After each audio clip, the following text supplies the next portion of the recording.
ta'e nuyi tulluu maalii jenna? Tulluu ejersaa jenna.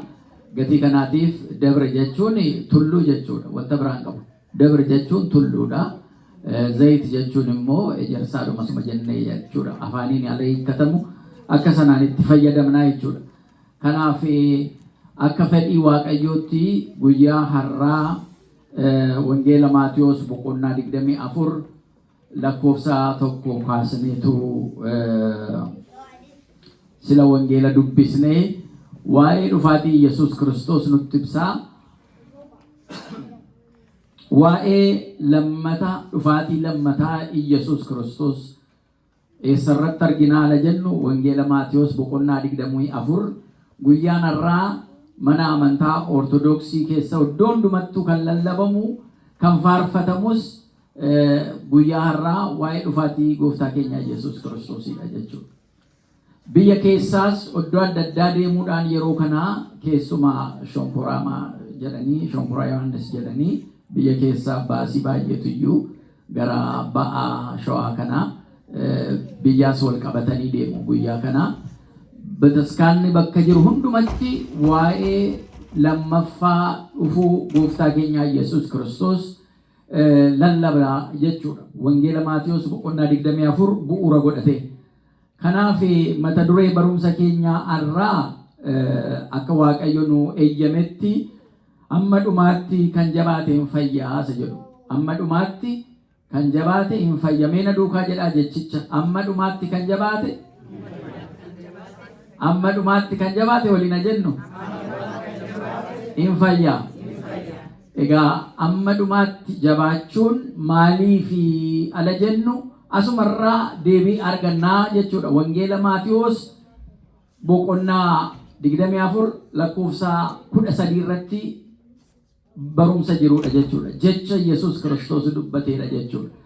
Jechi kun callisee waan dubbatamee miti.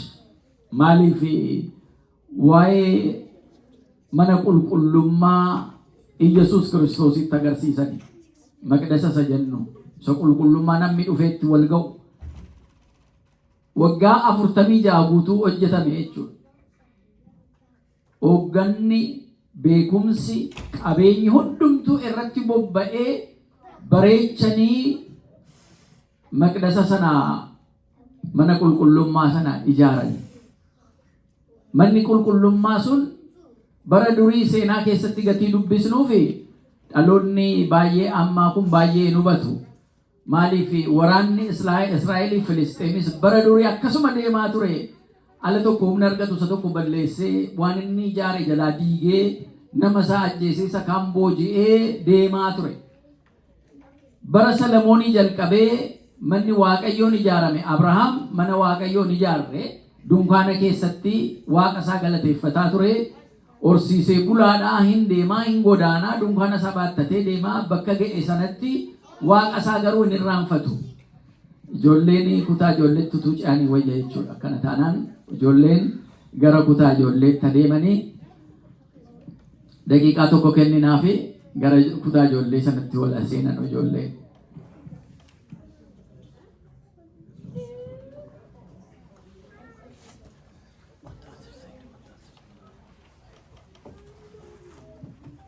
Egaa Abrahaam baranni turetti namoonni isaan dura turan Waaqa akkuma hubatanitti galateeffatu malee organize kan ta'e amantiin institutioniin amantii isaan dura ture kan jedhamu hin jiru jechuudha. Abrahaam namichi inni jalqabaa Waaqa harkaan toshanii jara galateeffatanu. Harkaan toshee mana keessa kaawwatanii kun Waaqa keenya isa nu uume jedhanii itti Waaqa galateeffatan sana caccabsee kan balleessee Waaqa samiif lafa uume, Waaqa aduu kana uume jedhee inni kaan aduutti amanaa ture bara sana, inni kaan bishaanitti amanaa ture, inni kaan tulluutti amanaa ture, waan barbaadetti amanaa ture. Garuu Abrahaam Waaqayyo isa filatee eegam saba isaa godhee seera uumamaa boqonnaa 12 irratti akka arginu Waaqa Abrahaam kan jedhamee waamameyyuu kanaafi waaqota ala sana turan baay'ee ture. Waaqota ala sana turan keessaa adda ba'eetu Waaqni Abrahaam inni jedhame isa samiif lafa kana diriirse isa uumaa kana isa jaan hin mul'anne kana hundumaa uume hundumaa kan baatu inni kaan aduu tala waaqeffatu ati aduu olii inni kaan bishaan tala waaqeffatu ati bishaan kana kan uumte si'i inni kaan tulluu tala waaqeffatu tulluu kana kan uume si'i ati hunda caalta hundumaa kan uume si'i jedheetu Abrahaam waaqa isaa barbaadee argateetu ala sanaa waaqa Abrahaam jedhamee amma wanaa kan himamu isa uumama hundumaa uume isa ta'eef malee waaqni sun waaqa isa keenyaati jechuudha. Waaqa nuyi ammatti waaqeffannu abbaa ilma hafuura qulqulluu sadan waaqa tokko jennee isa waaqeffannu sanaa jechuudha. Isaan dura organize kan ta'e akka kana walitti dhufee kan amantii sana gaggeessatu hin jiru ture jechuudha. Gatii kanaatiif maqdasni immoo kan ijaarame Salamoontu Daawit nan ijaara jedhee aangoo qabatee ala ijaaruuf ka'e sana ati ijaaruu hin dandeessu. Dhiiga harka kee keessa jira. Qulqullina hin qabdu gaafa jedhee Waaqayyo itti deebisu egaa kana jettee maaliin godhagaa jedhee mana isaa galee hin teenye jechuudha. Haa ta'u badii koo nan beeka balleessaa koos nan beeka mana qulqullummaa keetii harka kootiin ijaaramuu hin danda'u garuu immoo isa ijaaruuf isatti eeyyamteef nama eeyyamte mana qulqullummaa kootii akka hojjetuuf waan irraa barbaachisu nan kennaa fi nan qopheessa jedheetu qopheessee mana Waaqayyoo waan ittiin ijaaramu hundumaa lafa eega naqee booda ilmi isaa Salamoon maqdasa Waaqayyoo mana maqdasaa mana qulqullinaa isa jalqabaa ijaaree isa booda egaa utuu jarri Filisxeem dhufanii jigsanuu deebisanii utuu ijaaranuu bara Yesuus Kiristoos ga'ee jechuudha.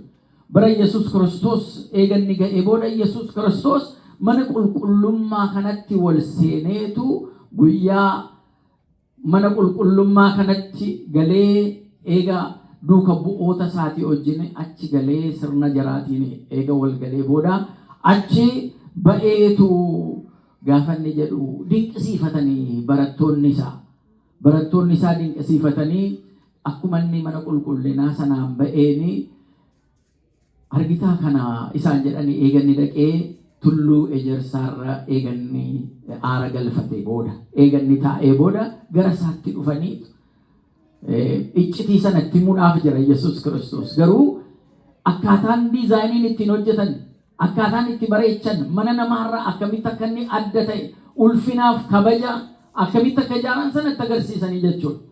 Achi booda gooftaan keenya Yesuus Kiristoos argaa jirtu bareedina mana qulqullinaa kanaa akkaataan inni diizaayinii isaatti hojjetamee fi akkaataan dhagaa irratti kaa'anii ittiin hojjetan kan argaa jirtu jedheen maal dinqisiifanne malee waanuma raajiin kunii jedhanii amma kaatedraalota biyya adda addaa keessa jiru yoo dhattanii ilaaltan bareedinni isaanii baay'ee nama ajaa'iba jechuudha. Asuma amma Waashingtan DC kana keessatti yoo argitan biyya keessatti akkaataadhuma dandeettii hawaasaan hordoftoota amantiitiin kan ijaaraman akka boolee Fayyisaa Addunyaa isa jiru isa guddicha sana Sillaasee kaatedraal kan qulqulluu Sillaasee yoo argitan yoo Giyoorgis isa Birbirsa Goroo jiru yoo argitan akkasuma iddoo adda addaatti naannoo sana jiranurraa adda ta'etu ijaarama. Biyya Ameerikaanii kana keessatti amma kaatedraaliin inni guddaan eessa jira? Namoonni argitan Maasafanuu fi Michigan Avenue irra isa jiru argitanii yoo ta'e Maasafanuu Michigan Avenue isa tokko kaatedraalii guddaa isa tokko jechuudha. Inni immoo naashinaal seremoniin biyya kanaa immoo pireezidaantonni irra deemanii immoo kan sagantaa gaggeessan immoo jira. Connecticut Avenue irra isa jiru inni guddichi jechuudha. Wisconsin Avenue irra inni jiru inni guddichi jechuudha. Amma isa gaafa argitanu namoonni keessa jiraatanu naannoo sanarra akka meeqa caalee akka inni bareedee diizaayinii keessa isaa akkaataa jarri itti hojjetan biyya adda addaa keessa akkanuma jira jechuudha. Inni kun mana Waaqayyootiif kabaja qabanu agarsiisa. Kana ijaaruun balleessaa ta'ee miti. Yesuus Kiristoos maal jedhe argitanii kana jedhe. Dhagaan irratti akkanuma taa'ee hin hafu. Injigaa. Isa kana jigsaati guyyaa sadaffaattan kaasee ni ijaaraa ittiin jedhe jechuudha gaafa jarri dinqisiifatan. Yommuu kana dhagaan barattoonni isaa maal jechuu isaatii jedhanii sammuu isaanii raasamuu jalqabe jechuudha. Yaaduu jalqaban maaliif akkana jedhe jedhanii jarri Ayuudotaa immoo kana gaafa arganu Kunola namichi kuni kanaan durayyuu jara cubbamaa kana wajjin olee magaala keenya jeeqaa jira. Nama baay'eetti isa duukaa bu'aa jira. Namni kun sirrii miti. Hafuura hamaata irra bulee jira jennee isinitti himaa turre miti. Ammas kunola waggaa 46 dadhabnee hojjenne jiksaatii mana kana guyyaa 3 hojjedhanuun jedhee mana kana jiksisiisuudhaaf mana Waaqayyoo eessaa ba'eetu guyyaa 3 mana kana ijaara. Nu jalaa maqdasa keenya mana qulqullinaa keenya nu jalaa jiksuudhaaf jedhanii itti duula ba'anii jechuudha.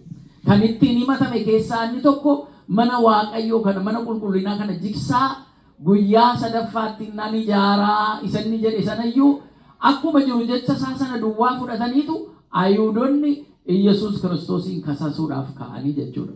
Egaa achirra jirti wanti jirtu.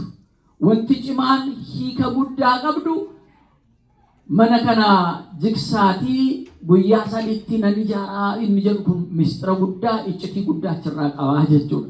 Kanaaf isa kana kan arginu wangeela Maatiyos boqonnaa 24 lakkoofsa 1 irratti Maarqosis wangeela Maarqos boqonnaa 13 lakkoofsa 1 amma 2tti akkasuma Luqaasis wangeela isaa irratti boqonnaa 21 lakkoofsa 5 irratti ibsee jira jechuudha.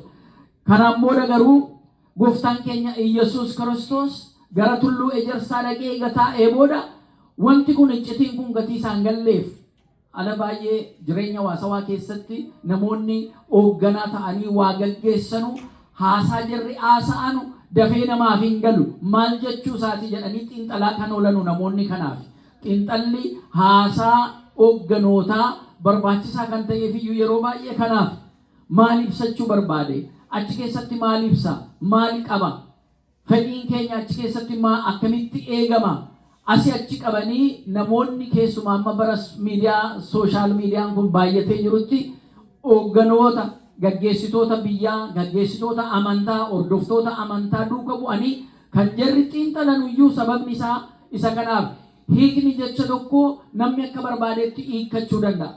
Namni akka barbaadetti hiikkachuu yaaduu mirga yoo qabaate illee garuu ijaarsa ijaaramu wajjin hin deemaa biyya ijaaramu wajjin hin deemaa amantaa gaggeeffamu wajjin gaggeessitoonni amantaa dhaamsi jarri dabarsan waliin hin deemaa garamitti uummata kana ceesisuu gara kamitti geessuu barbaadu ala jedhamu ala baay'ee gaggeessitoonni hawaasaa gaggeessitoonni amantaa gaggeessitoonni biyyaa kan jarri jedhanu xiinxalameetu ilaalama jechuudha hiikni isaa.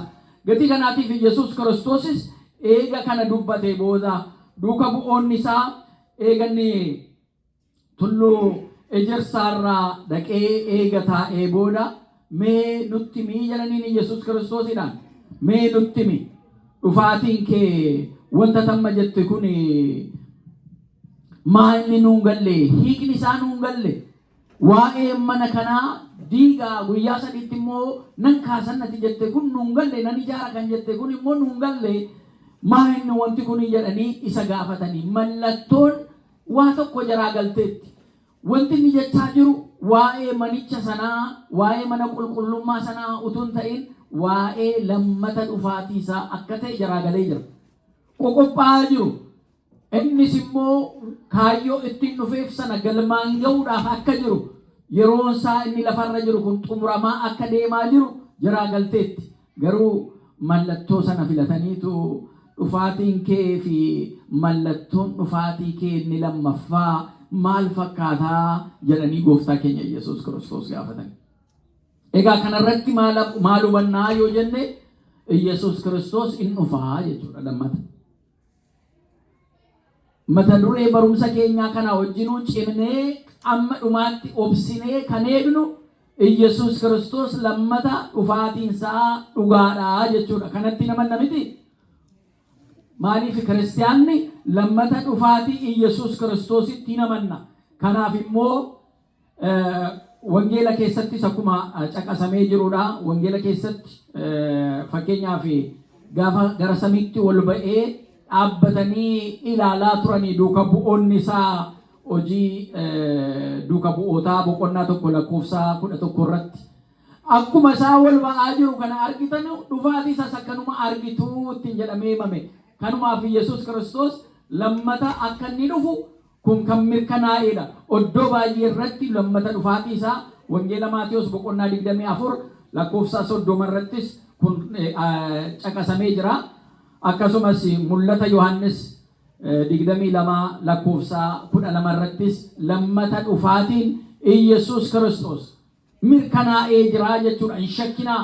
Namni shakku yoo jiraate dhufaatii Iyesuus Kiristoos hin shakkinaa. Maaltu barbaachisa? Maaliin dhufa nuun jedhu alam mallattoon adda addaa mul'atu. Iyesuus Kiristoos dhufuu taati barri dhumaa ga'ee jira qaqqabee jira nuun jedhu utuma kana dhageenyoo umuriin kooyyuu dheeratee anuu dulloomeetanii utuun hin dhufin nutti dhaquufanii kan jedhu namni faa baay'ee jira jechuudha. Gati kanaatiif yeroo kam dhufa yoom dhufa ree yoo jedhu eenyuyyuu hin beeku guyyattii sana.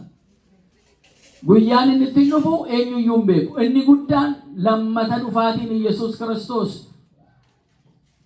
mirkanaa'aa ta'uusaa dhugaa ta'uusaa hundumti keenya akka kiristaanaatti amannaa jechuudha.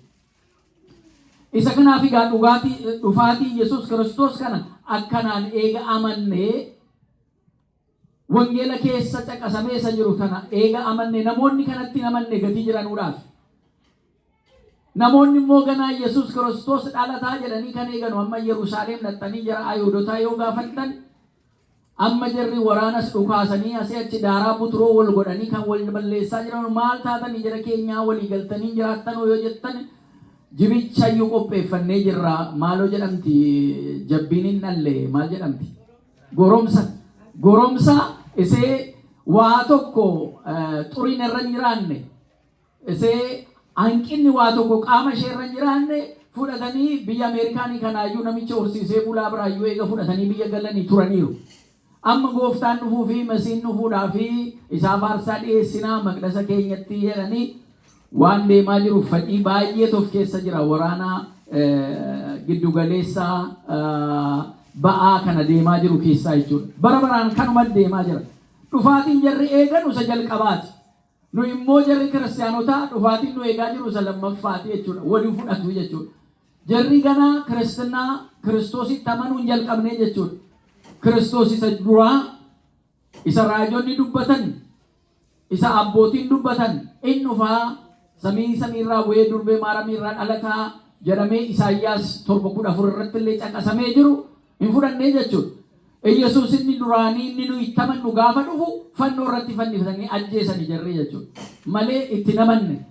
Kanumaaf inni garuu du'a sana mo'atee ka'e.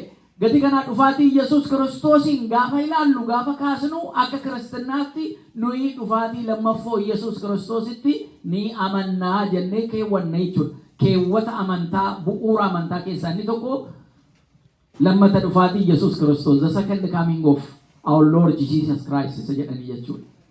Lammata dhufaatii Iyesuus Kiristoos. Inni kun immoo mallattoo adda addaa qaba. Isa kana eegamanne mallattoon dhufaatii Iyesuus Kiristoos maal fakkaataa? Maal duuka boota isaatti mee barattoota isaatti mee akka keessan kana inni dhaabbatee taa'ee yookaan tulluun lafa wal ka'ee jirurra dhaabbateetu jara barsiisa. Jarra akka keessanii kana taa'u. Maaloo nutti mallattoon dhufaatii kee kun maalii ala jedhanu? Akka eenyuyyuu isin hin dogongorsiisne of eeggadhaa. An Kiristoosidha jedhanii kan maqaa kootiin dhufanu baay'ee jiruuti jira kanarraa of eeggadhaa. Mallattoon inni dhugaan inni jalqabaa inni tokko an Kiristoos isa dhugaan abbaarraa ergamee kanan dhufe ilmi abbaa kan ta'e abbaan koos dhugaa kan naa ba'e ergamoonnis dhugaa kan ba'an gara namaattis kanan dhufe barattoonni koo duuka bu'oonni koo hundumtuu kana amanan. Samiin banamee abbaan koo sagaleedhaan ilmi koo nan jaalladhu itti gammadu isa kana isa dhagaa kan jedhe giftiin keenya maaramiinis isa dhagaa kan jette ergamaa qulqulluu Gabri'eelis dhufee misraachoodhaan kan hime samiirraa kan bu'e ana inni dhugaan Kiristoos isa malee kan samiitti wal ba'ees immoo hin jiru. Duuka boonni isaa utuu ilaalanuu hojii duuka bootaa boqonnaa tokko akkuma arginetti utuu jarri sassaabamanii walitti qabamanii jiranuu gidduu jaraatii gara samiitti ol ba'ee jedha. Urjiin dhufteetu fudhattee baate fuuldura isaaniitii utuunuma ilaalanuu wal kaa urjii keessaa wal ba'ee deeme ergamoonni sagalateeffachaa gara teessoo isaa sanatti ol ba'uusaa. Waaqummaa isaatiin asii achi dhaqee achi as dhufee kan jedhamu hin jiru. Maaliif? waaqummaan amalamummaan waaqummaa oddoo hundumatti argamuudha. Gubbas jira godana hin jiru, gamas jira gamana hin jiru kan jedhamu miti. Waaqummaan hafuurummaan waaqummaa amalamummaa waaqummaa jechuudha. Ammallee nu gidduutti akka jiru amanna miti. Bakka waaqayyoon jirra jira hin jiru, bakka waaqayyoon jiru. Gati kanaaf bakka hundumaa waaqayyo jira. Garuu jaalala namaatiif ilma isaa tokkicha waaqayyo ergee Yesuus Kiristoos fooniin mul'ate nama ta'e, guutumatti nama ta'e ala jennu, namni immoo lafa ga'u jira, lafa hin geenye jira jechuudha. Foontu daangeessa. Lafa iddoo tokko yoo jiraate iddoo biraa immoo hin jiru jechuudha. Fooniin ala daanga'u. Guutumatti nama ta'e ala jennu Yerusaalem keessa ture malee Oromiyaa keessa hin turre qaamaanii jechuudha. Hin dhufne jechuudha. Dhufeera? Hin dhufne. Yerusaalem keessa ture malee Ameerikaan hin dhufne jechuudha. Awustiraaliyaa keessa qaamaan hin dhufne jechuudha. Maaliif? Nama gati ta'ee foon sun isa daangesseera namummaa. Bakka miillaan deemu naannoo sana gaangeedhaan fardaan deemu ala sana geejjibni inni guddaan jiru gaangeedhumaa fi harreedha. Harree sanaan immoo gara maqdasa sanatti akka inni deemee seenaa irrattis taa'ee caqasamee kan jiru. Kanarraan kan hafe garuu qaamaan daangeffamee nama ta'uun isaayyuu guutumatti nama gati ta'eedhaaf Yerusaalemitti mul'ate utuu Ameerikaan kanatti mul'ate yookaan Yerusaalemitti mul'ate yookaan Oromiyaa keessatti utuu dhaqee mul'ate nama ta'uu isaayyuu nama shakkisiisa jechuudha. Maaliif namarra adda akka ta'ee iddoo hundumatti argamaa kun jedhameetu ilaalamee guutumatti nama ta'uu isaa sanayyuu nama shakkisiisa. Garuu akka namaa akka daa'immaniitti yeroo eeggatee kan guddate gati ta'eef guutumatti nama gati ta'eedhaaf kan inni dhufees immoo kaayyoo nama ta'ee nama isa kufee jiru wal kaasuudhaaf ofitti fidachuudhaaf gati ta'eedhaaf isa kanaan gooftaan keenya Yesuus Kiristoos egaa foon isaa sana isa iddoo hundumatti argamuu hin danda'u. Foon waaqummaan isaa garuu iddoo hundumaatti kan argamudha. Yoo qoccoo baasnee balaliinee samii keessatti bakka dandeenya yoo dhanne bakka waaqayyoon jirre hin jiru. Yoo gadi buunee akka qurxummii bishaan daaknee bishaan keessa gadi fagoo yoo deemnee bakka waaqayyo hin jirre hin jiru. Lafa kana irratti bakka babbaanne miila keenya yoo deemne bakka waaqayyoon hin jiru jechuudha. Waaqummaa isaatiin, guutummaa isaatiin, by divine nature isa jennu sana jechuudha. Amalamummaa waaqummaa isaatiin waaqayyoon bakka hin jirre hin jiru. Gati kanaatiif bakkii fi yeroon waaqayyoodhaaf waan haasa'amu waan himamu miti jechuudha. Bakkaaf yeroo kan uume isa gati ta'eedhaaf jechuudha. Inni bakkaaf yeroo kanaan ala jiraa jechuudha. Bakkaaf yeroon kun isan daangessu jechuudha. Isan qabu jechuudha. Ala jira ala jennu irraa adda ba'ee jiraa jechuutu hin ta'in is beyond that isa jennuudha jechuudha. Isa achiin jira. Isa achiin jira ala jennu immoo asiin immoo hin jiru jechuu miti jechuudha. Asis jira. Bakka hundumaa jira. Bakka inni hin jirre hin jiru. Yeroonii fi bakki waaqayyoon daangessuu hin danda'uu jenna. Inni kun bu'uuruma amantii keenyaa tokko isa kana jechuudha. Gati kanaatiif of eeggadhaa jedheen. Of eeggadhaa. Jarri Ayuudota kan amma wanaa hin fudhannee gati kanaa kana booda dhufuudhaaf jira. Bakka adda addaatti yeroo adda addaa biyyoota adda addaa keessatti an Kiristoosidha jedhanii namoonni kaka'an baay'ee jiru. Seenaa keessatti deebinee tokko tokkoon jara caqasnee ilaaluu yoo danda'ame iyyuu yeroo keenya qusachuudhaaf kan barattoota of duukaa buusanii akkuma isaa barattoota 12 fi gabaa guutuu of duukaa buusanii deemaa turan illee hin arginaa jechuudha. Garuu ala sana qoratamanii ilaalanii jara keenyaati Kiristoosidha waan akka isaan gootaa'e qoratanii gaafa ilaalan waan akka isaa gochuu dadhabani. Egaa inni du'ee gatii fayyeef meemmee eega duutanii boodan fayyitu jedhaniiyyuu eega jarri du'anii booda eegan wanti socho'u hin jiru achumatti rimma ta'anii hafan jechuudha. Ka'uun hin jiru. Yesuus Kiristoos garuu inni dhugaan wattaaddarruutu awwaala isaa eegaa jiru. Dhagaa guddaa irratti gangashanii kattaa guddaa irra kaa'aniillee dhagaa kana narraa kaasaa biyyoo kana narraa horgufaa utuu hin jedhin humnaan du'a mo'atee isa ka'eera jechuudha. Inni nuyi itti amannu jechuudha. Gati kanaatiif gooftaan keenya Yesuus Kiristoos inni du'a mo'atee ka'e inni gara samiitti ol ba'e lammata deebi'ee hin dhufaa. Kanaaf amma dhumaatti immoo isa eeguudhaan kan ciman hin fayyu.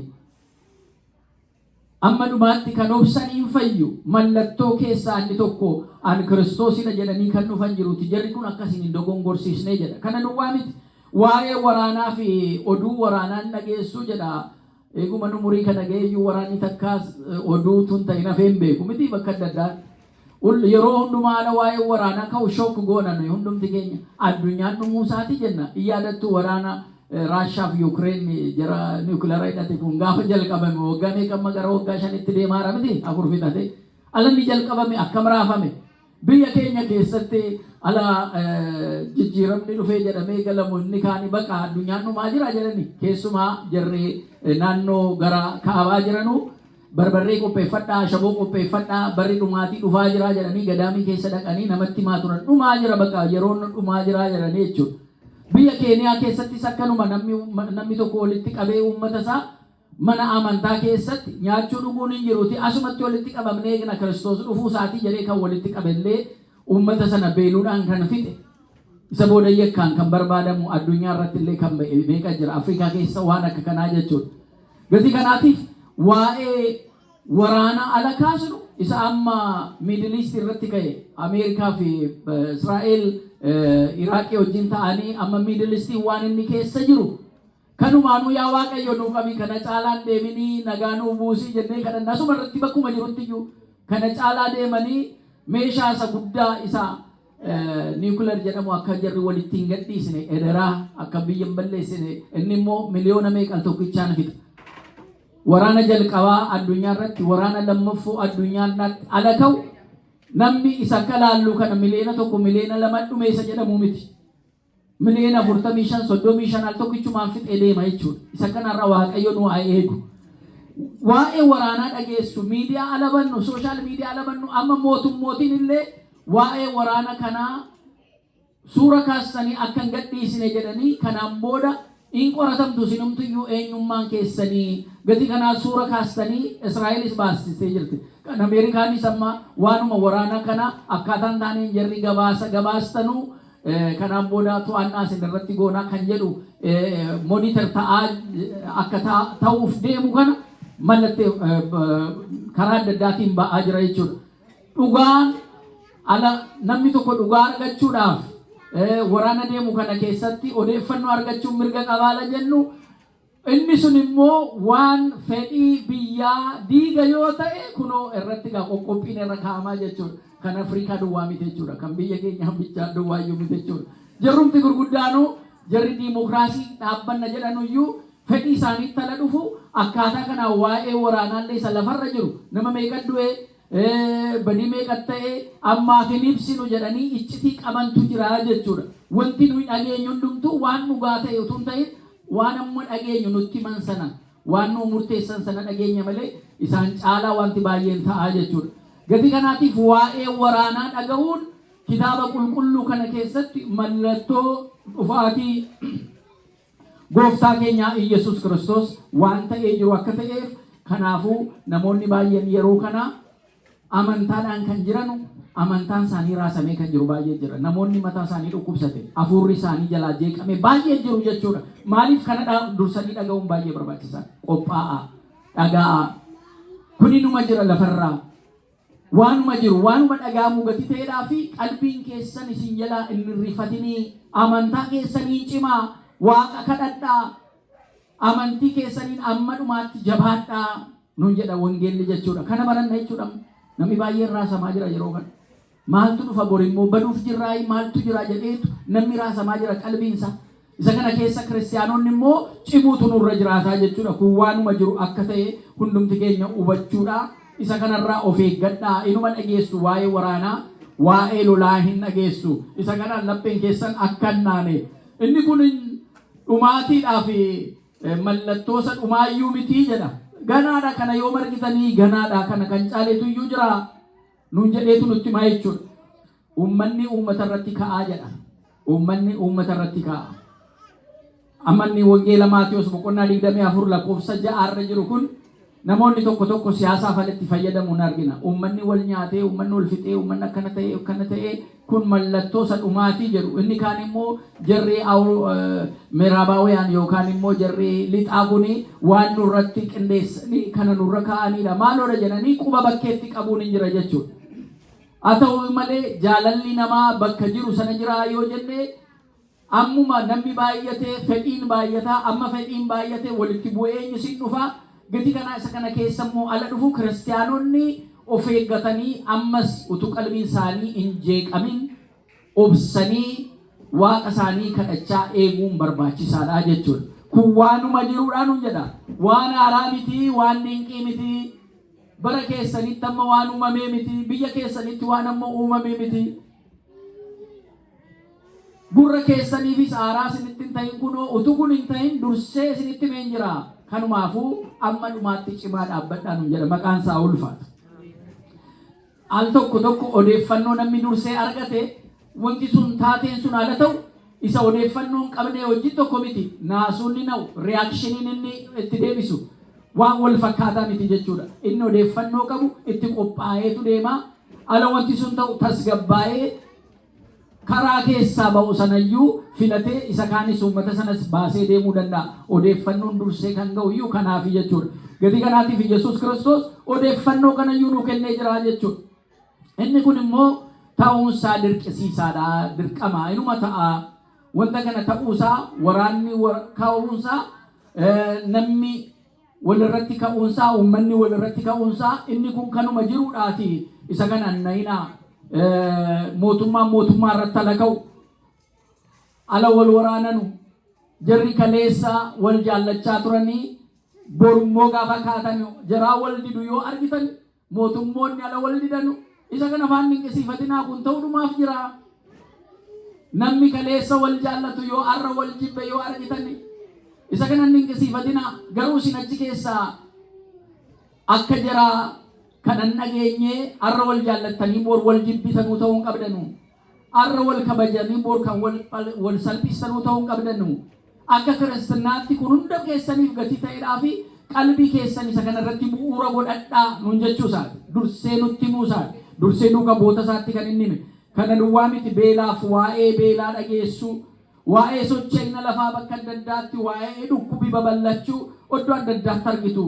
Inni kun hundumtuu egaa jalqaba dhufaatii kootiitii jedha.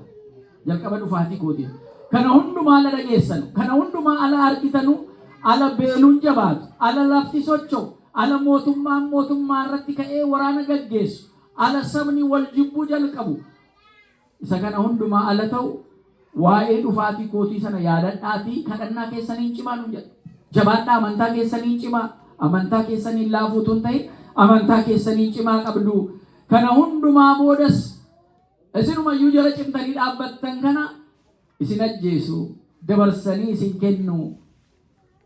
Maqaa kootiin gatii amantaniif, dhugaatti gatii amantaniif, dhugaa gatii qabdanii jirtanuuf dabarfamtanii ajjeefamuudhaaf kennamtu isin ajjeesu.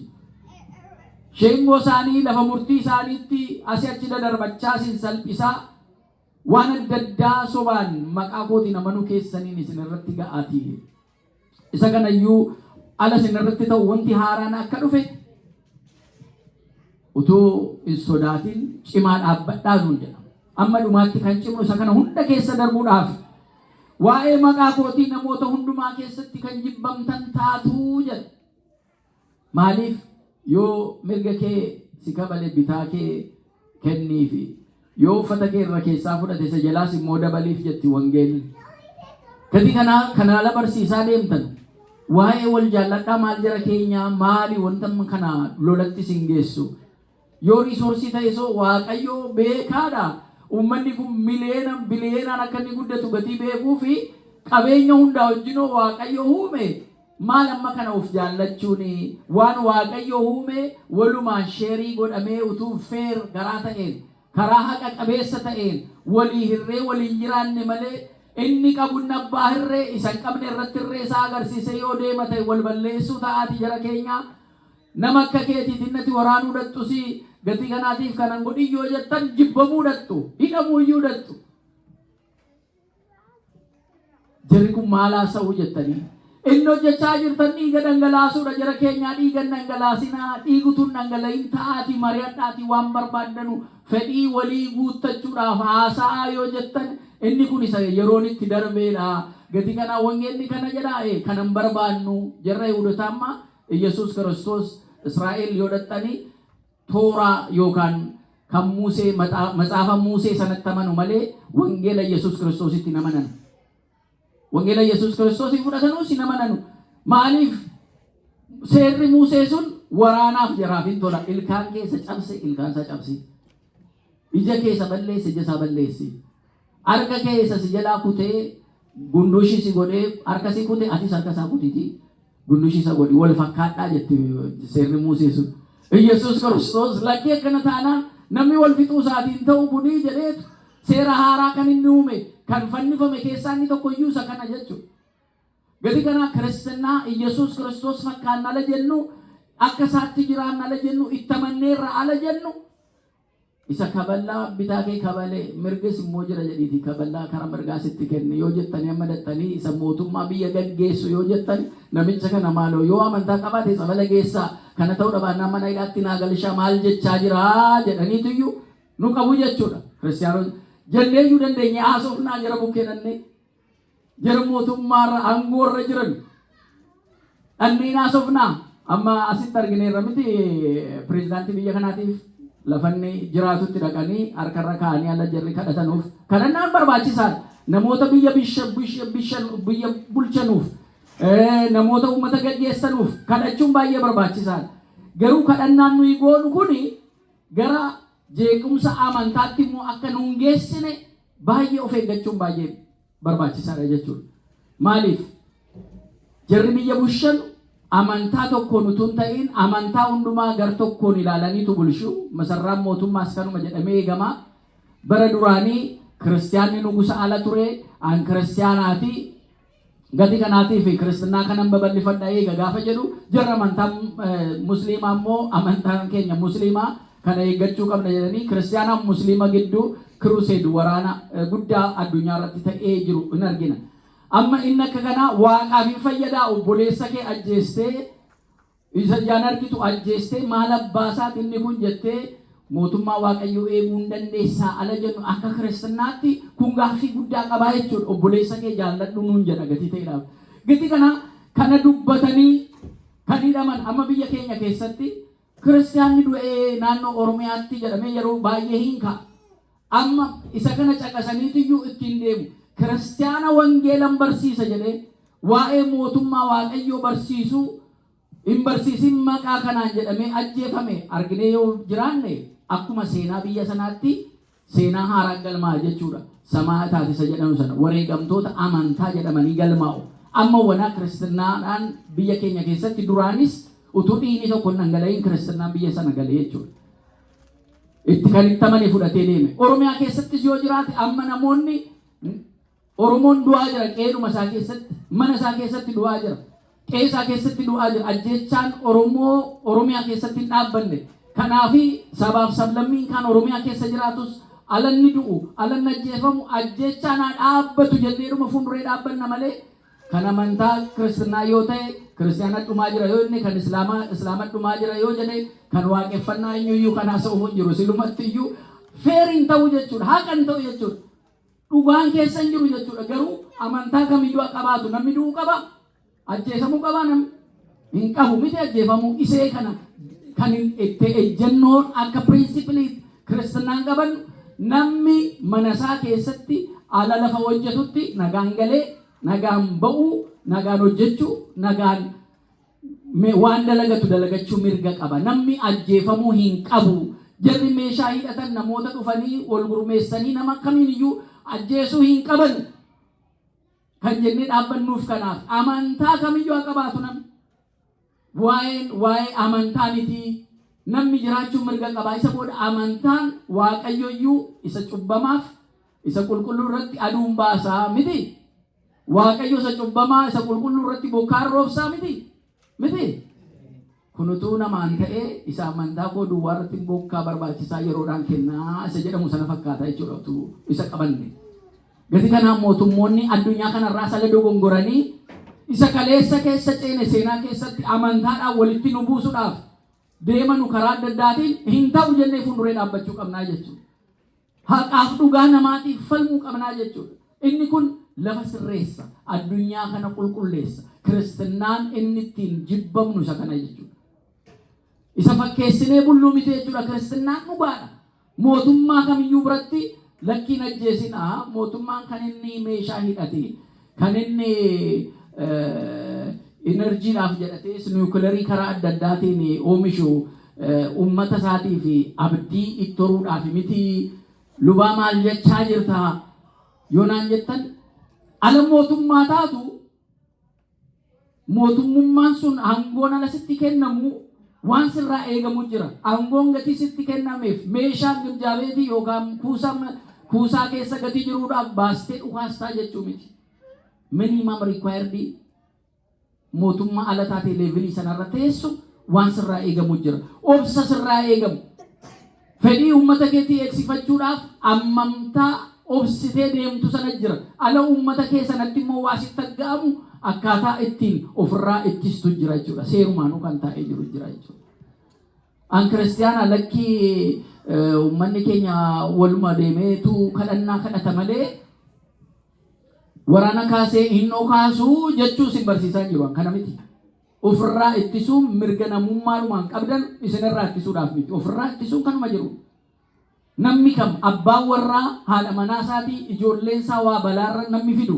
Namni yoo dhufe biyya Ameerikaanii kana keessatti daangaa mana keessanii yoo ce'ee gale meeshaa bitattanii mana keessaa qabdan sanaan dhukaastanii tarkaanfii itti fudhachuu dandeessu miti. Nama daangaa keessan mana keessan balbala keessan cabsee dhufu. Ofirraa ittisuudha. Nama ajjeesuudhaaf utuu hin ta'in kun ofirraa ittisu. Yoo dhiiste namicha sana duudhaaf jirta jechuudha. Ijoolleen kee duudhaaf jiru jechuudha. Maatiin kee duudhaaf jiru jechuudha. Ofirraa ittisu. Inni kun kiristinnaa wajjin walitti akka hin buune akkaataan ittiin ilaallu baay'ee barbaachisaadha. Yoo mootummaa taates biyya kee eeggachuu, daangaa kee eeggachuu, fedhii uummata keetii eegsifachuun baay'ee barbaachisaadha. Gati kanaatiif isa kanaa wajjin waa'ee waraanaa kana ala kaasnu akkamitti ilaallaa ala jennu namoonni baay'een irraa wal jalaa walitti bu'aa jechuudha. Isa kana haqa barbaachuun baay'ee barbaachisaadha. Gaafa kana dhageessan waa'ee waraanaaf waan kana fakkaate addunyaa kana irratti gatii deddeemuudhaaf isinis immoo lapheen keessan kana keessatti na'ee amantaa keessanirraa akkan sochoone amma dhumaatti jabaadhaa. Kanammoo sammaa haasofne kana gochuu keessaniin immoo jibbamaa taatu, isaangoo qabu irratti jibbamaa taatu, dabarsanii isin kennu isin hidhu. Nama wanaa kiristinnaa isaatiin hin galateeffatamin hin waaqeffatin jedhamee hidhamee biyyoota adda addaa keessa iddoo baay'ee jiru. Kiristinnaadhuma kanayyuu kan balaaleffatanii kana nutti hin laallabinaa kiristinnaa kana nutti hin fidaa hin barbaannu yoo jarri chaayinaa amma yoo argitanii lafuma qabaniitti dhanuyyuu kan biraadha. Maal jarri kun kiristinnaa lallabu moo nu basaasuu jedhanii shakku jechuudha. Kiristinnaan basaasummaan immoo adda adda. Kiristinnaan waa'ee mootummaa Waaqayyoo, waa'ee wangeela Waaqayyoo lallabuunii fi maqaa kiristinnaatiin immoo hawaasa basaasuunis immoo adda addaa jechuudha.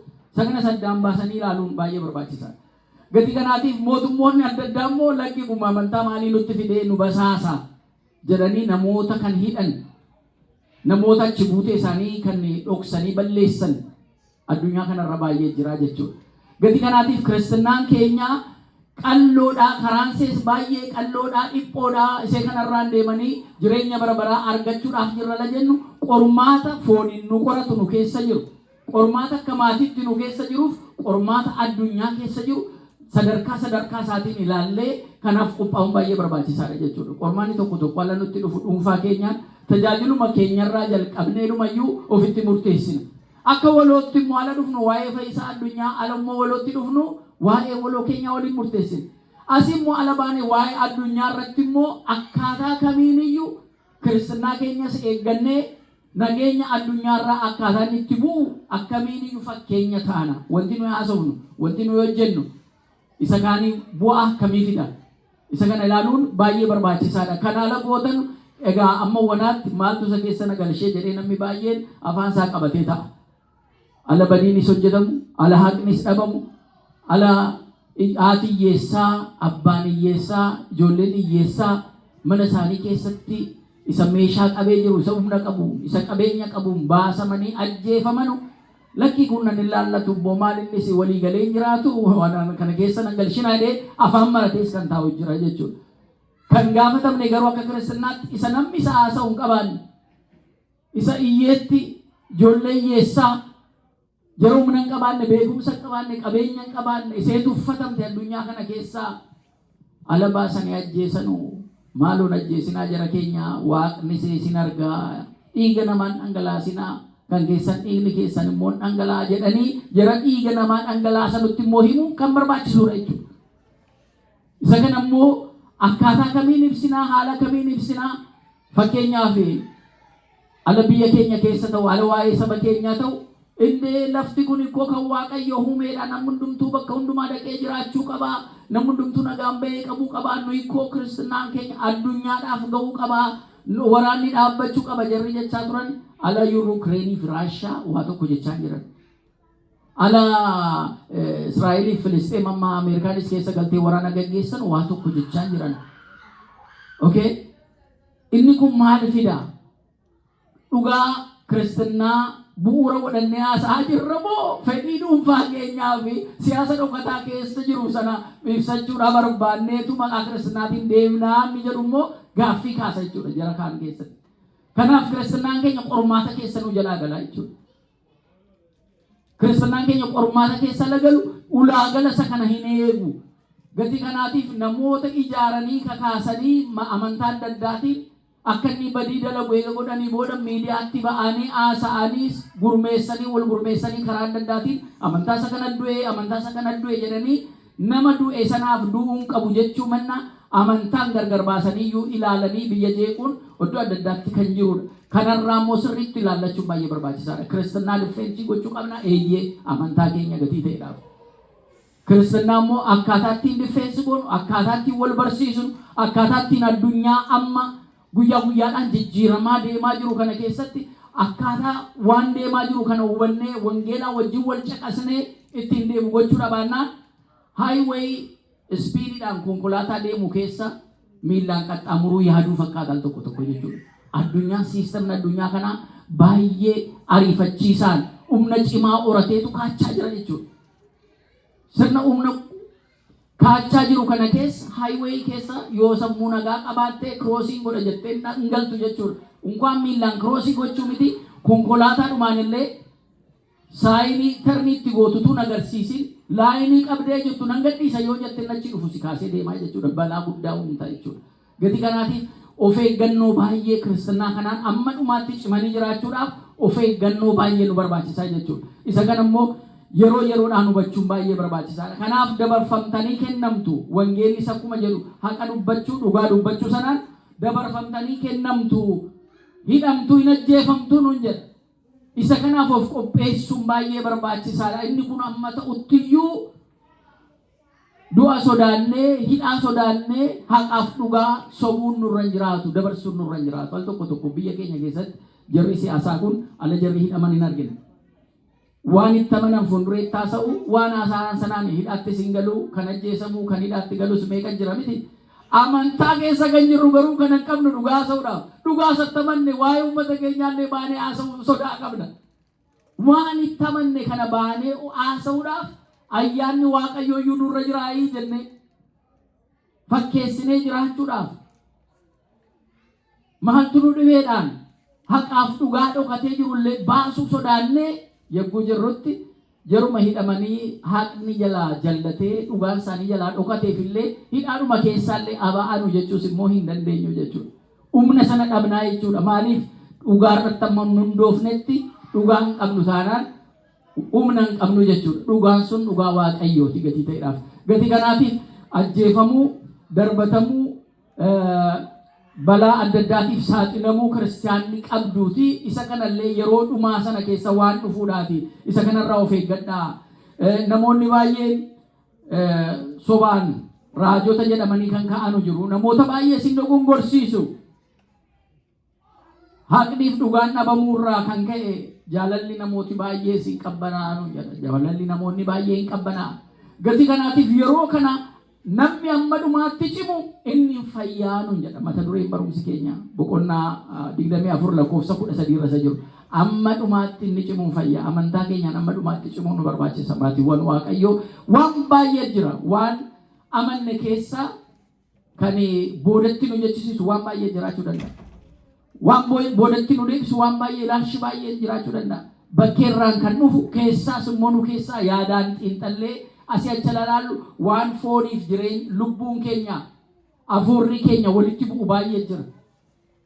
Al tokko akkuma nama walgahii gaggeessuu yaada keessanii kophaa teessanii yaada keessanii walgahii gaggeessitanii beektanii meesin dhagaame ati saasee jettanii yaada isa tokkoon haasa'e maal fidda yoo maal sitti mul'ata jettanii haasoftu achi atoo maal jette jettanii ofumaan haasoftu kana atoo maal jetta yoo kun kana si jalaa ta'e yoo kun kana walgahii guddaa gaggeessitu ofuma keessanii kophaa teessanii yaada kana walitti fiddaniitiyyuu teessanii yaada kana yoo xumurtan malee yoo mana baatan miilli keessan gufata jechuudha. Yaada san inni tokko yaadi gara sanatti sin geessa inni tokko gara kanatti sin geessa namni yoo sin dubbisa illee argitan maaliif walgahii gaggeessaa jirtu sammuu keessan keessatti fixachuu baay'ee barbaachisaadha. Yaada keenya kana fixannee of taanee waan jiru hundumaa leevilii isaatiin sadarkaa isaatiin yoo lafa keenye ala deemnullee nama simboo qabu taanee kan deemnu ala sana jechuudha. Nama haqa qabu namni dhugaa qabu taanee yoo deemnes kan Kiristoos yoo jiraannes kan Kiristoos maal abbaasaa sodaannaa jennee kan garaa murannee deemnu ala sana jechuudha. Kana ta'uu dhabaannaan gufuu adda addaatu jira akka sagalee Waaqayyoo bakka qoraattiin jiru sanarratti biqilee sana sagalee Waaqayyoo lafa caafamu bakka adda addaa irratti bu'e bakka qoraattii irratti inni bu'e sun akka lafa dhagaa irratti achuma ala biqiluu dhagaa jallisaa biyyoo gatiin qabaanneef achuma xollogee sabadee sana miti. Isa karaa irratti bu'ee namni irra jetee sanaas miti. Inni qoraattii keessatti hojjete inni bu'ee sun biqileera. Garuu wal ba'ee akka inni firee gaariin godhanne asiif achiin qoraattiin isa waraaneetu waan madeessee fixeetu firee gaarii baasuu hin dandeenye. Akkanuma waa'ee jireenya keessanii, waa'ee maatii keessanii, waa'ee hojii keessanii, waa'ee adda addaa waan addunyaa kana keessatti arganne, waa'ee qabeenya keenyaa, waa'ee aangoo keenyaa, waa'ee mindaa keenyaa, waan adda addaa yaadne yoon kana jedhe hojiirraan akkana gurama, yoon kana godhe maatiin koo akkana na jalaa ta'u, yoon kana godhe immoo qabeenyi koo akkana na jalaa ta'a jennee kompromaayiz ittiin godhu sun inni gaa Yenuuroo Zaleessa jedhamuudhaan amma wangeelan barsiisa malee Yenuuroo Zalee miti kan inni isin barsiisu. Haqaaf dhugaan keessa yoo hin jiraanne akka qoraattii dhugaa akka isin hin baasne isin qaba jechuudha. Dhugaa lapheen keessan utuu beeku, dhugaa sammuun keenya utuu beeku, dhugaa sanarratti hundoofne akka murtii ofii keenya hin murteeffanne kan nu qabu baay'eetu jira jechuudha. Gati kanaatiif inni kun dhufaatii Kiristoos sanaaf akka nuyi hin qophoofne bakka jirru amantii keenyaan akka hin cimne nu raasee badee adda addaa nurratti fiduu danda'a. Akka nuyi hin cimne nu taasisuu danda'a. Isa kanarraa baay'ee of eeggachuun nu barbaachisa jechuudha. Wangeelli Maatiyoos isa kana kan inni nutti dubbatu amma dhumaatti cimuu, amma dhumaatti jabaachuu, amma dhumaatti cimuun immoo kufuu miti, kufuun keessan jiru, bitintiraachuun keessan jiru jettanii yaadina. Kiristinnaa jechuun bitintiraatanis Waaqayyo na wajjin jira nan jabaadha jedhanii abdii godhachuudha. Namni nu keessaa cubbuudhaan kufe yoo jiraate abdii akka hin gunne Kiristoos kan amma sagalee kana isin dhageessisaa jiru jarri cubbuudhaan kufnee jiru akka kaanuudhaafi. Jarri immoo tarii jennee bitintiraan immoo cubburraa deebinee dhufnee bitintiraachaa tarii hin ta'uu jennee immoo jirru akka cimnuudhaaf Waaqayyo nu gorsaa jira jechuudha. Kana amannee fudhachuun nu barbaachisa jechuudha. Bitintiraachuun yookaan kufuun cubbuu ta'uu miti. Achitti lafa kufan sanatti hafu bitintiraanii achumaan immoo baduudha. Amaa kan ta'u akka qulqulluu Phexros sana Phexros yoo ganellee utuu alkan tokko gara guyyaatti hin jijjiiramin alkan tokko al sadii Yesuus Kiristoos hin gane garuu ganuusaa ala baruu mallattoo lukkuu iyyuu sana ala arguu imimmaaniin gara isaatti deebi'e. Ala deebi'u ala cimu keessisaa akka Yesuus Kiristoos fannoo irratti wal ka'ee akka kana fannifamuuti gadi gombisaati akka kanatti na fannisa amma jedhutti amane jechuudha. Amantii cimaa akka kanaa nama dogongorreerraa nama isa amanuu dhiiserraa kan eegamuutu hin ta'in amma dhumaatti yoo lapheen keenya shakkellee deebinee amantaa keenyaan amma dhumaatti cimuun akka nu barbaachisuyyuu isa kanarraa hubannaa jechuudha. Gati kanaatiif ala Yesuus Kiristoos dhufu mallattoo baay'eetu jira waan baay'eetu ibsee wangeela Maatiyoos boqonnaa 24 hundumti keessan mana keessanitti dubbisa. Tokko waan achirra jiru qalbeeffannee ala ilaallu waan addunyaan keenya amma yeroo ammaa kana keessa jiru ta'ee sin argina. Isa kanarraa hubannaan keenya cimsannee raafamina addunyaan raafamu kana keessaallee tasgabboofnee akka hafuurawwaadhaan jirarraa samanii jiran cimsinee keessa ceesisnu baay'ee barbaachisaadha jechuudha. Kan barannuufis kanaaf jara kaaniif ibsa akka taanuuf kan barannu kanaaf jara jireenya isaanii jara hadhaa'ee jiru soogidda taanii jaraaf mi'eessuudhaaf. Gati kanaaf waa'ee keessumaa gidira kiristinnaa irratti ga'u mallattoo Daani'eliidhaan ibsamee sana waan tokko hunduma isaa kana ilaala. Inni kun gaafa ta'u inni mana keessa jiru mana amantaa isaa keessa jiru waan jalaa afee jedhee gara hojii qonnaa isaa addunyaa kanatti akka keessaa hin baane mana amantaa keessa jirtan keessaa akka hin baane gara addunyaatti akka hin deebine dugda keessan gara boodaatti galagalchitanii akka hin deebine akka dhamanaa looxii sana waan teellaatti hafe sana ilaaluudhaaf akka hin deebine of eeggadhaa nuun jedha. Inni bakka dogongoraa jiru bakka qalbeeffannaatti akka inni deebi'u. Haati manaaf abbaan manaa jarri waliin jiran jarri waliin hojjettan jedhachuma irratti tokkon na jalaa fee meeshaa qonna jalaa fee meeshaa qonnaan na jalaa fee dhaqeen fudhadha jettanii hin deeminaa. Uffata tachitti na jalaa fee jettanii dhattanii uffatan barbaada qallaban barbaada jettanii hin deeminaa. Amantaa keessanii hin cimaa bakka jirtan nu cimaa nuun jedha. Amantaa keenya kanaan cimnee amma dhumaatti maal argannaa inni jedhu immoo dhufaatii Yesuus Kiristoos kana keessaa kan ka'uudha jechuudha. Dhufaatiin Yesuus Kiristoos akkuma bokkaan ala roobu biyya keenyatti bakakkaa jedhu biyya kanatti iddoo biraatti maal jedhama kakawwisa kan calaqqisu kan calaqqee jennaa. Bakakkaan inni jedhamu yoo nama dha'eedha miti. Bakakkeessa jedhama calaqqeessas hin jedhama miti. Bakakkaan yoo namarra bu'ee miti nan akka baarsaa wayiiti. Garuu bakakkaan bu'ee iddoo kanatti bakakkaan bu'ee jedhu ala muka fa'aa addaan kutuu horii fa'aa ajjeesu. Calaqqeessa sana garuu hin arginaa miti. Calaqqeessa sanaa alanni ba'aa ba'ee amma lixaatti akka inni mul'atu dhufaatiin Yesuus Kiristoosis akkuma calaqqisa kanaati. Isa duraanii alanni dhufu in amanne akka argetti jira argeen nutti mee argineerra jennee jiraa namanne. Maaliif dhufee Beetaleemitti alanni dhalatu sabaa sagaluu isa barbaachuu ayyoonni sun isa barbaachuu yoo dhaqan ixaana karbee fi warqii kana qabataniitu isa barbaacha dhaqan.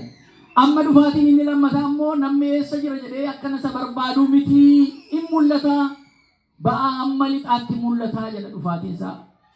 Galanni gooftaa keenyaaf haa ta'u. Gatii kanaatiif namni isa hin argine jedhu hin jiru. Wangeelli Waaqayyoo iyyuu waa'ee kanaatiif uumama addunyaarra jiru hundumaatiif lallabama. Jarri badanuu tunu hin dhagahin nutti dhufee jedhanii akka jarri sababan hin himanneef afaan hundumaatiin bakka hundumaatti lallabama. Kanaaf iyyuu amma dhumaatti cimaa hanuun jedha. Ala cimnu Yesuus Kiristoos ala dhufu murtii isa dhugaa murteessaa jechuudha. Qulqullooti gammachuudhaan isa eeguu jechuudha. Jarri isatti amananii qulqulloonni gammachuudhaan gooftaan keenya nuu dhufaa jedhanii maaraanaataa gooftaan hin dhufaa jedhanii kan eegan murtii nuu kennaa mirga isaa nu dhaabaa dadhabbii addunyaa kana keessaa nu boqochiisa. Dadhabbii cubbuu keessa jiru addunyaa kana keessa boqota argannee jiraanna jedhanii abdiidhaan isa eegu. Jarri cubbamoonni hojii keenya nu jalaa saaxila jedhanii raasamu hin sodaatu. Gatii kanaatiif dhufaatiin Yesuus Kiristoos abdiidhaan kan eeganuuf hundumaatiif mootummaa isaa dhaaluudhaaf nuuf kan asitti walitti qabamnee jirruuf dhufaatiin Yesuus Kiristoos gammachuudha jechuudha. Gammachuudhaan isa eegna jechuudha.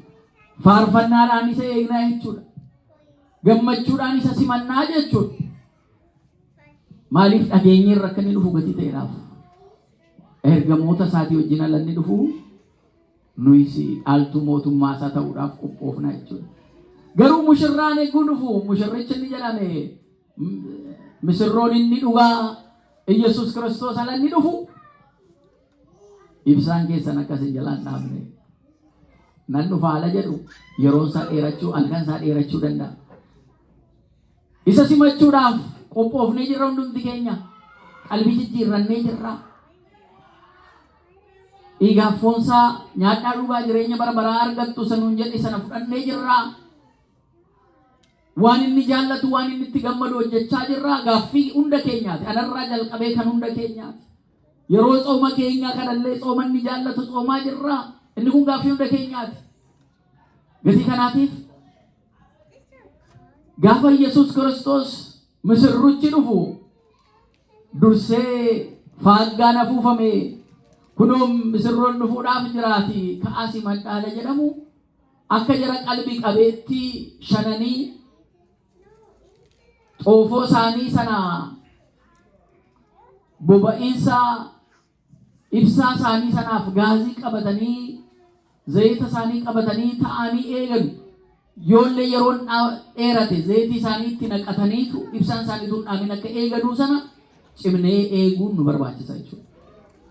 Jarri dadhaboota garuu iseenuma bobaatu sana duwwaa qabatanii deemanii alalkanichi yeroochi dheeratu zayitiin isaanii jalaa dhumee ibsaan isaanii jalaa dhaame. Bitachuu ala jarri dhaqanu gooftaan dhufe. Jarri qophaa'anii eeganu gooftaa wajjin gara mootummaa isaatti galanii. Jarri zayitii isaanii barbaachachuu deeman achumaan hafanii. Ala zayitii isaanii bitatanii ibsaa isaanii bobeeffatanii achas dhufanii balballi cufamee jira. Maal eessa jiru namoonni innaa wal galan seenanii galanii gooftaan dhufee duubaa galanii. Indee nu as turre isa eegaa turre. Isa eeguudhaafuu ibsaan nu qopheeffanne. Nu jalaa dhaamuudhaaf zayitiin keenya dhumnaan isa iyyuu bitachuu danne malee. Asuma turre miti nu banaa balbala isaa wajjin gallaa innaan lakkiin galtanu. Yeroo sana hin beektanu yerootti hin beektanuuti qophooftanii hin eegne jarri qophaa'anii eegan isaa wajjin wal galanii jiran jarri hin eegne yerootti sana hin beekne garuu haftanii jirtan bakkeetti jedha. Kanarra Waaqayyo nu haa oolchu. Jara gara cidha isaatti isaa wajjin gammachuudhaan galanii sanatti Waaqayyo hunda keenya nu haa ida'u. Achitti hunda keenya dhaaltuu mootummaa isaa nu haa taasifatu. Inni kun jireenya hawaasawaa keessatti jireenya guyyaa guyyaadhaan deemnu kana keessatti Kiristoosiin fakkaachuu isaan mul'achuu akka qulqullootaa akka wareegamtootaa maqaan isaa jara irratti waamamee jiraatuu sana jajjabaachuun baay'ee nu barbaachisaa jechuudha. Yeroo kamiin dhufaa yoo jettanii yeroo isaa namni tokkollee hin beeku. Yeroo Yesuus Kiristoos dhufu namni tokkollee namni beeku hin jiru. Inni kun yaada Waaqayyoo keessatti yaadamee qalbii Waaqayyoo keessatti akkuma namni qalbii keessatti waa qabata jedhama miti. Yaadamee jiraatu malee jechaan yeroon isaa kana jedhamee kan dubbatame miti. Ilmillee yoo ta'e guyyattiin beekuu kan jedhamu ilmi jecha isaa gati ta'eef jechaan hin ibsamne. Karoora Waaqayyoo keessa jiraadha malee jechaan dubbatamee kan ibsame miti. Jechichi Yesuus Kiristoosin jechi Waaqayyoo suniin kan himame miti. Kanaaf ilmi namaa tokko iyyuu hin beeku. Tokkos immoo jechaan dubbatamee kan yeroon isaa yeroo kana jedhamee gatiin taanee fi qophaa'a. Abbootiin keenya karaa adda addaatiin guyyaa giddugaleessaa xooma kanaa guyyaa gooftaan keenyatti dhufuudha jedhaniitu sirnaan seeraan guyyaa har'aa kana baratamaa jechuudha. Maatiiwwan Waaqayyoo Kiristoosiin dhufa. Waaqayyoon ni dhugaan hin dhufa. Ala dhufummoo faarfannaa Daawit sila faarfanne keessatti Waaqayyoon dhufaa hin callisu jedha. Ala duraan dhufe sana numa callisa. Ala murtiidhaa fi asii achisa dhiibaa darbachaa masqala guddaa sana fannoo guddaa sana baachisanii kuffisanii kaasanii inni fuulduratti harkisu inni boodaan urkaa bahee jedhee fuuldura isaatiin kufee inni boodaan boodatti harkisu dugda isaatiin kufaa ka'aa callisee ala jara murteessanu Pilaaxoos faas fuulduree dhaabbatu callisee waa tokko jechi sagalee isaa afaan isaa keessaa utuu hin bahin callisee. Maal hin dubbattu yeroo si machaa jiru ati maal jetta waa'ee kee ala jedhanu calluma jedhe. Murtii keenya badii keenya hundumaa callisuu isaatiin ofirratti fudhatee fannoo irratti fannifamee galanni isaaf haa ta'u. Fannoo irratti fannifamee madaa keenya madaa isaatiin nu fayyisee du'a isaatiin jireenya keenya nu dhugoomsee jireenya bara baraa akka jiraannu nu taasisee galanni isaaf haa ta'u. Dhufaatiin isaanii lammataa garuu akka isa kanaa callisuun hin jiru jechuudha. Murteessuudhaaf dhufa. Murteessuudhaaf dhufa. Jarri qulqullootaa, jarri na jaallattan, beela'ee kan na nyaachistan, dheebodhee kan na obaastan, hidhamee dhukkubsadhee dhuftanii kan na gaafattan, qullaattafnaan qullaa daara kan na baastan. Kottaa mootummaa koo dhaalaa jedhee haasaa ala sana. Kottaa mootummaa koo dhaalaa. Jaallatamtoota koo nuun jedha ala sana. Qulqulloonni yaa gooftaa, ati yoom beeloftee si nyaachisne, yoom dheebottee si obaasne, yoom hidhamtee yoom dhukkubsattee si gaafanne, yoom qullaattafnaan daara si baasne jedhanii qulqulloonni gaafatu. Innis akkana jedhee deebisaaf, anaaf anumti qullaa ta'ee dhufuu koo ilaalinaa.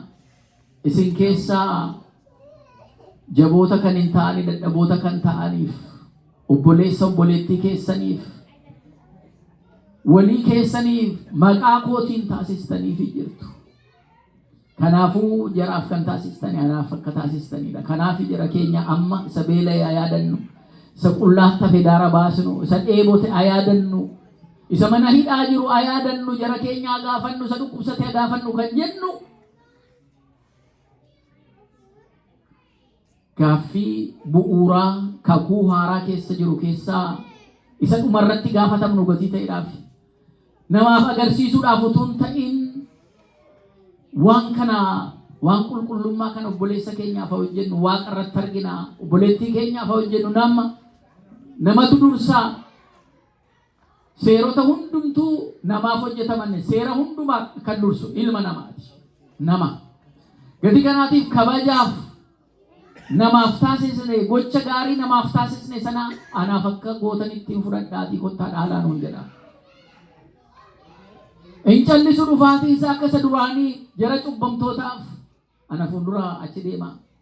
Beela'ee nan nyaachisne, dheebonnee dheebosnaan nan obaasne, hidhamnaan dhukkubsannaan dhuftanii nan gaafanne, qullaattafnaan daara nan baasne, deema asii jedhaan jarri cubbamtootaa yaa gooftaa maal ammoo wanaa yaa gooftaa jecha haasa'an turre, waa'ee kee maqaa kee haasa'an turre, raajii baay'ee hojjechaan turre, dhukkubsataa baay'ee fayyisaan turre, maqaa keetiin waan baay'ee gochaan turre. Dhuguman isiniin jedhaa isin nan beektan. Yoom beeloftee, yoom dheebottee, yoom hidhamtee, yoom dhukkubsattee, yoom qullaattaftee tusii gochuu dhabaanne nuyi yoom dinne. Isin keessa jara jiranuufi jara kanaafuu waa tokko waan gootan hin qabdanii. Kanaafis sanaafis waa tokko akkan gooneedha. Anarraa deemaa jedha. Jara kanarraa Waaqayyoon waa eegu.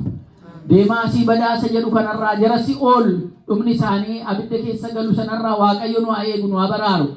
Kottaa yaa ijoollee koo utuu addunyaan kun utuu uumamin kan inni isinii qopheesse mootummaa koo dhaalaa jiraadhaa isa jedhu sana Waaqayyoon keenya nu dhaggeeffachisiisu. Amma dhumaatti inni cimee jabaatee inni fayyaa kan nu barsiise Waaqa keenyaaf galanna ta'u. Faarfannaa tokko